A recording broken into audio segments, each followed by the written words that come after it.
LiveShare is the first point of contact for people living on the streets and currently sees over 100 clients. A regular member of their drop-in clinic is Titch. Oh yeah, I've got a split there.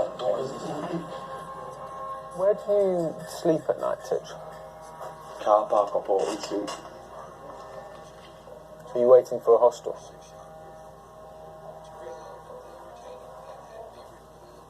When was the last time you had a spice split? About half 10 over the cut this morning. How are you feeling right now? I could want to kill someone.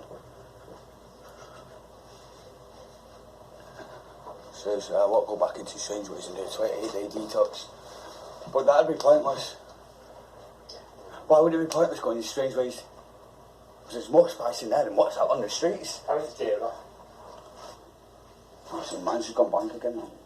You look like you're about to roll a spliff, Titch. Yeah. What was it just talking about? I threw out a split this morning. That's about 40 spliffs right there, isn't it? It's not. I don't want it, but I'm in pain. I'm in that much pain. Where does it hurt? My stomach, shooting pains down my leg, shooting pains up my spine, pains in my neck and in my arm. Harmful if swallowed, may cause respiratory irritation. Do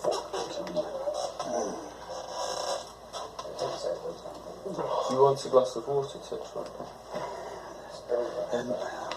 Have you ever seen any other drug like this? This is supposed to be legal, but... Yo, I want to speak about spice. Now, I'm not going to sit here and lie. I actually... What happened to my J? I smoked spice before when it was legal. It used to be legal. And, it used to be legal in 2012, and then it became illegal. It was selling in, like, little convenience stores. I smoked it one time because I was curious. Fast forward to about 2015, 2016, spice was banned at this point. K2, whatever you want to call it. And I was on probation, right?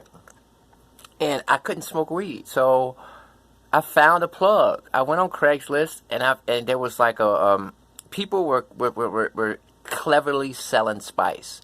They wouldn't say straight out, "Hey, I'm selling spice. Come get it." They would say that they were selling pulpery or something like that. Pulpery. So you would search for pulpery in your area, and that was the code name for spice. And I met this guy who lived about an hour away from my town, and he had a lot of spice. He used to make his own spice. So I was dealing with him I dealt with him one time, and after that I started reading about spice and started reading because I didn't understand much about it at that point. And then I just stopped dealing with him. But I passed the connect. I passed this guy off to a friend of mine, a white guy that I know, one of my white buddies. I said, "Hey, man," he was on probation as well, and he was really, he was like, "Dog, I need that connect. If you're not going to smoke spice, then let me get the connect." And I gave him the connect. I introduced them. They got along, and they actually started doing business together, and they actually caught a case together. And throughout that process, I seen my white friend actually go downhill. He was smoking spice every day. He started losing weight. And he was a former heroin addict.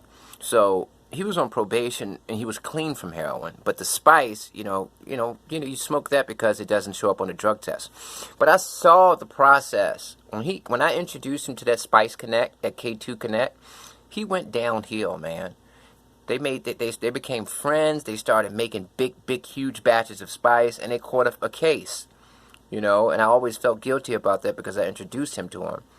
But he was actually smoking spice anyway because he was ordering it on the internet. So like I said, man, I indulged in spice a few times, but like I said, man, I never really liked it because the whole synthetic thing. I'm not a fan of synthetic things. And I just like I said, I looked it up one day and saw that it had all of these negative side effects. And I just, I said, hey, you know what? I'm not even going to smoke this anymore.